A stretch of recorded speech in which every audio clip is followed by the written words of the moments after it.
Polisi terus mendalami kasus tewasnya Arya Daru Panguyunan, seorang diplomat Kementerian Luar Negeri yang ditemukan terlilit lakban pada Selasa 8 Juli kemarin. Jasad korban ditemukan di kamar kosnya pada pukul 8.30 waktu Indonesia bagian Barat di kawasan Menteng, Jakarta Pusat. Menurut polisi, dari rekaman kamera pemantau, pada malam sebelumnya tidak ada orang lain yang masuk ke indekos. CCTV awal hanya memperlihatkan korban menerima pesanan makanan dari ojek daring serta membuang sampah. CCTV awal pun yang kita sudah periksa, itu tidak ada tanda-tanda juga masuk orang lain. Karena mengingat akses ke tempat kosan itu lumayan hanya one way saja. Masuk tempat kos, pesan Gojek maupun pesan buang makanan setelah dia selesai makan di jam 23.30. Kementerian Luar Negeri membenarkan pegawainya Arya Daru Panguyunan ditemukan tewas di dalam kamar kosnya di kawasan Menteng Selasa kemarin. Direktur Pelindungan WNI Kementerian Luar Negeri Republik Indonesia, Yuda Nugraha menyatakan, Arya Daru adalah seorang diplomat fungsional muda Kementerian Luar Negeri yang kerap menangani isu perlindungan warga negara Indonesia. Saat ini, pihak Kemenlu telah menyerahkan kasus penyelidikan lebih lanjut ke polisi. Fungsional muda dari Kementerian Luar Negeri, selama ini beliau bertugas dalam menangani isu-isu perlindungan WNI. Kami tidak ingin berspekulasi, ya, kita tunggu hasil penyelidikan dari pihak polisi. Sementara itu pihak keluarga bilang tidak ada hal yang mencurigakan yang ditemukan sebelum Arya Daru meninggal dunia. Menurut keluarga, dalam beberapa hari terakhir, Arya Daru hanya sibuk mempersiapkan diri sebagai seorang diplomat sebelum berangkat ke luar negeri. Pesan apa-apa selain memang lagi pada persiapan untuk penugasan itu aja. Penugasan ke luar negeri itu aja. Sebelumnya, Arya Daru Panguyunan ditemukan dalam kondisi meninggal dunia di dalam kamar indekosnya di kawasan Menteng, Jakarta Pusat.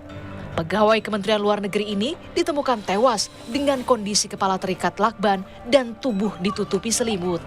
Tim Liputan, Kompas TV.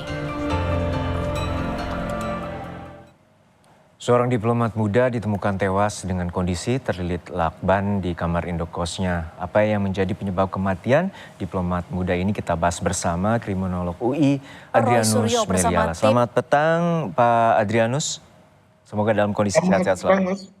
Ya, Pak Adrianus, ini menjadi teka-teki dan misteri bahwa dalam kondisi wajah yang terlilit lakban dan juga ditemukan tidak adanya tindakan kekerasan, perusakan maupun di wilayah kos tersebut tidak ada hal yang mencurigakan dari kesaksian warga ataupun penjaga indekos tersebut. Lalu seperti apa dalam pengamatan Anda terkait dengan temuan polisi tersebut sebelum kita mengetahui bahwa hasil otopsi dari pihak kepolisian? Ya, kalau dari analisis terhadap lingkungan dari almarhum, saya kira saya lebih meyakini ini adalah satu tindakan bunuh diri, ya, mengingat tidak ada pihak lain yang masuk atau keluar pada saat-saat yang bersangkutan itu meninggal, ya. Namun demikian tentu masih ada beberapa clue, ya, yang kelihatannya akan diperoleh melalui pemeriksaan forensik, ya, khususnya kedokteran forensik. Juga kemudian bisa dilakukan pemeriksaan toksikologi forensik karena yang bersangkutan memakan sesuatu sebelum kemudian yang bersangkutan diketahui meninggal, ya. Nah, saya kira dua pemeriksaan itu bisa bicara banyak tentang penyebab kematian dari almarhum. Demikian. Namun juga ada temuan bahwa kondisi korban ini terlilit lakban. Artinya ini ada kemungkinan polisi juga menduga ada tindakan pembunuhan kah di sana, seperti itu, Pak Adrianus? Dari media, tentu saja ini tergantung medianya benar apa nggak mengutip keterangan kepolisian, ya. Dikatakan bahwa di antara lakban tersebut itu sidik jari yang tertinggal hanya sidik jari almarhum. Artinya bisa diduga almarhum yang melakban diri sendiri, ya.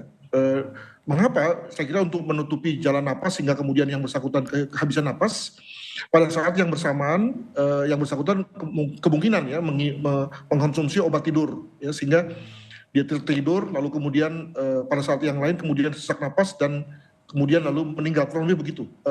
Jika memang hal ini benar ya begitu. Untuk saat ini apa saja yang biasanya akan dilakukan oleh pihak kepolisian selain tadi menyelidiki sidik jari dan kemudian juga memeriksa saksi-saksi dari lokasi kejadian, Pak Adrianus? Tadi saya lihat bahwa jenazah sudah berada di rumah duka, artinya otopsi sudah dilakukan dan mestinya pihak kedokteran forensik yang memeriksa sudah mengantongi hasil ya dan sudah menyerahkan atau akan menyerahkan dalam waktu cepat ke kepolisian dalam rangka penyebab kematian dari almarhum ya.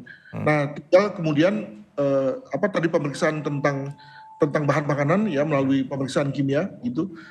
Tapi selebihnya menurut saya sudah dilakukan tuh, apalagi karena ini kan mudah ya lokasinya di kamar, lalu kemudian tidak ada indikasi orang masuk keluar, tidak ada indikasi ada yang barang hilang, ada kerusakan, maka segera bisa diambil kesimpulan tadi soal bahwa ini adalah bunuh diri. Nah, tinggal nanti kemudian pemeriksaan kedokteran forensik dan pemeriksaan racun tadi, jika memang dilakukan ya, segera bisa sampai pada kesimpulan tentang sebab mati dari yang bersangkutan. Demikian. Baik, kita nantikan bagaimana hasil dari otopsi dan juga forensik dari pihak kepolisian untuk mengungkap penyebab pasti dari kematian diplomat muda di Indokosnya di kawasan Menteng, Jakarta Pusat. Terima kasih telah berbagi perspektif bersama kami, kriminolog UI Adrianus Miliar. Terima kasih.